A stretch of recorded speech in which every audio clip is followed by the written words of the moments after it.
This is my 111th video on my work with OO gauge. See part 1 of this series for my reasons for getting into OO gauge when I already had a lot invested in working in N gauge, and I didn't really have space available for a large, fully operational OO gauge layout. Also see my lengthy series on my N gauge railway modelling for smaller and more complex scenery and smaller scale trains running. This part is another little rolling stock review of a train I picked up at the recent train show in Kitchener, Ontario, Canada, just up the road from where I live. A Bachmann G2A locomotive and 3 mainline LMS coaches. I wasn't particularly expecting to find much in the way of rolling stock at the Kitchener show. Naturally enough, the majority of exhibitors at these shows are mainly, if not exclusively, concerned with modelling Canadian or at least North American railways. Whereas in OO gauge I basically only model LMS operations in the 1930s, especially in the British Midlands. The largest dealer in British stuff in this part of the world is British Model Trains in Cambridge, Ontario, and I bought a lot of stuff from them. And they were exhibiting at this show, but I keep in pretty constant touch with what they have in stock, so I wasn't expecting any surprises there. However, as it turned out, I did run across another vendor with quite a bit of British OO gauge stuff, so I went home with this train, which I picked up from that vendor. The loco is a Bachmann Class G2A in LMS black livery. The price, $135 Canadian, was definitely less than it would have cost me to import this loco from the UK myself. The model was sold as new, so it was boxed and effectively in perfect shape, but it may have been run and I couldn't really know how much. The detail pack was still unopened in the box, not that it's much of a detail pack, just a couple of vacuum pipes and a couple of guard irons. Here's the loco with its block of ice packaging opened up. The loco's so black that it's rather hard to get the detail to come out in photographs. The G2s and G2As were LNWR 080 locomotives.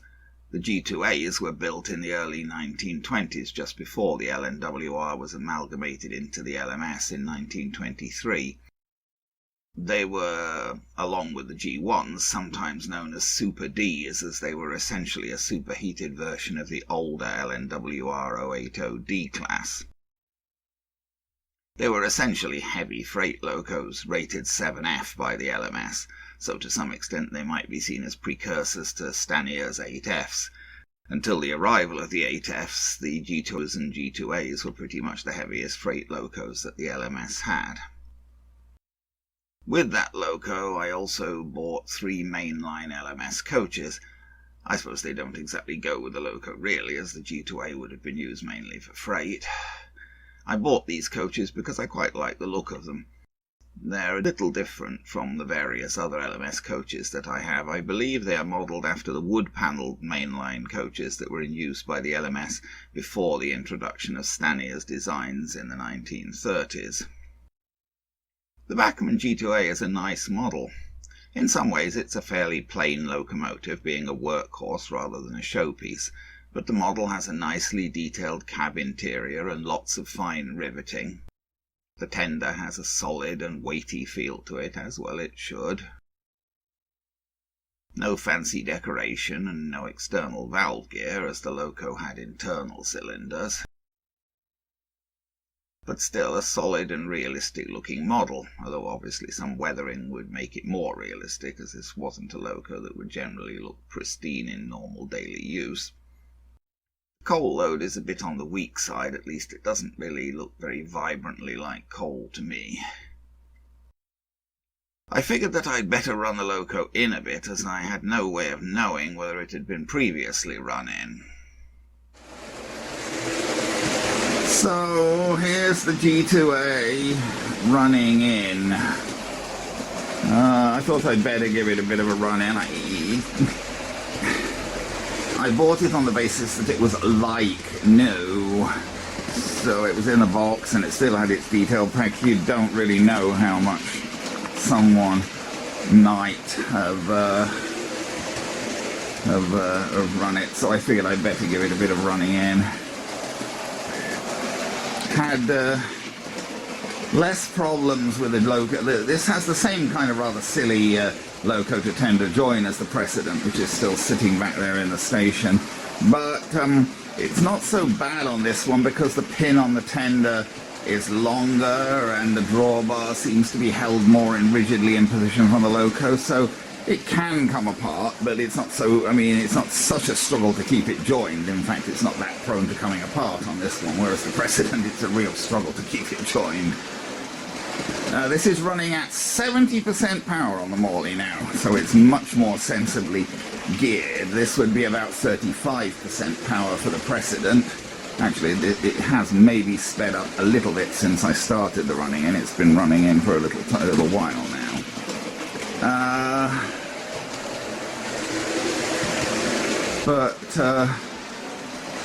We'll see, and we'll run it in backwards as well, and then I'll couple it up with those coaches it came with, although it's more a freight loco really, but since I bought it with 3 coaches, I'll couple it up with those coaches and run it with those coaches, assuming there's no problem with the coaches. I haven't seen any problem with its loco so far, touch wood. So, let's hope this one doesn't prove as problematic as the rather frustrating, if beautiful, Precedent has.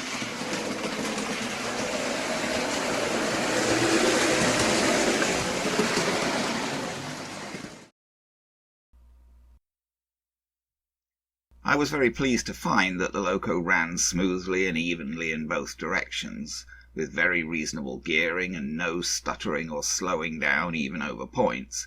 Quite a relief to work with a Bachmann loco that seemed to be all correct after all my problems with the Precedent.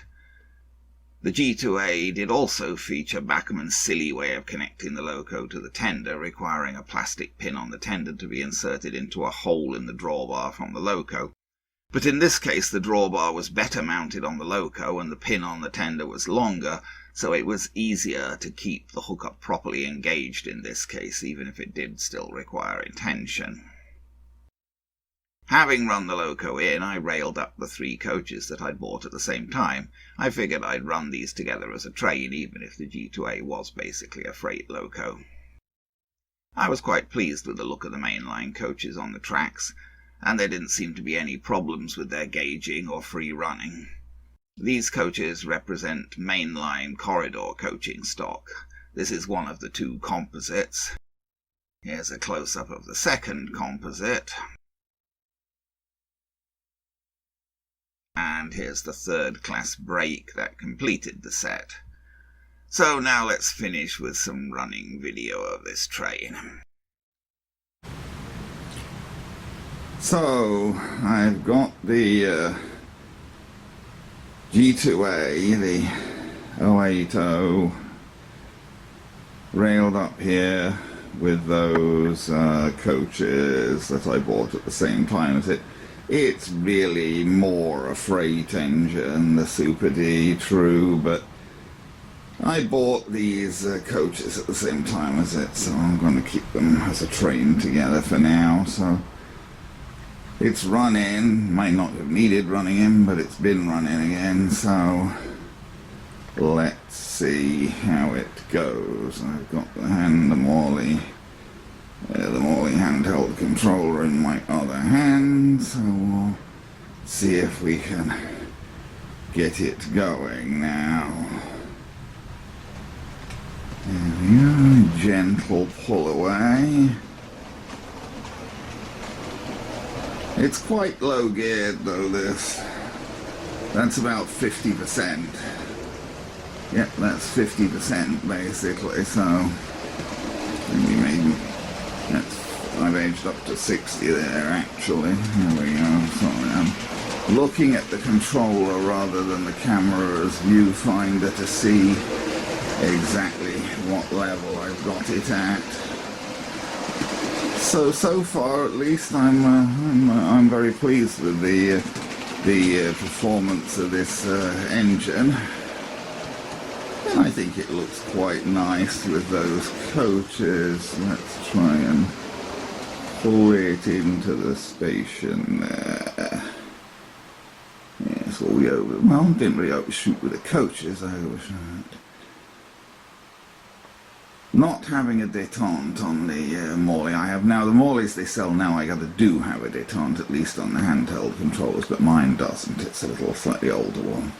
Okay, so let's pull out of the station and we'll go around a couple more times just to demonstrate.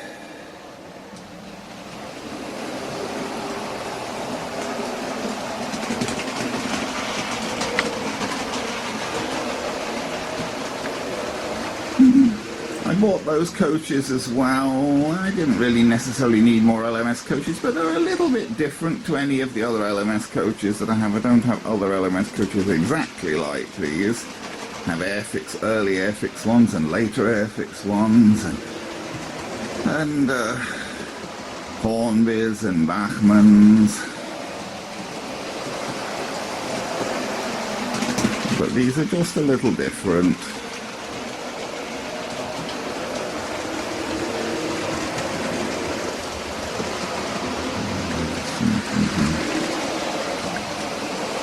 There's the brake coach coming out of the station there. We're back to the station now. Even with a handheld controller, I find it pretty fiddly trying to operate the camera and the train. Okay, well anyway, I'm quite pleased with this train, so I'm going to stop him again in the station there. Yes, I really do struggle to stop him dead on, but the coaches are all on the platform there, so the passengers can get out.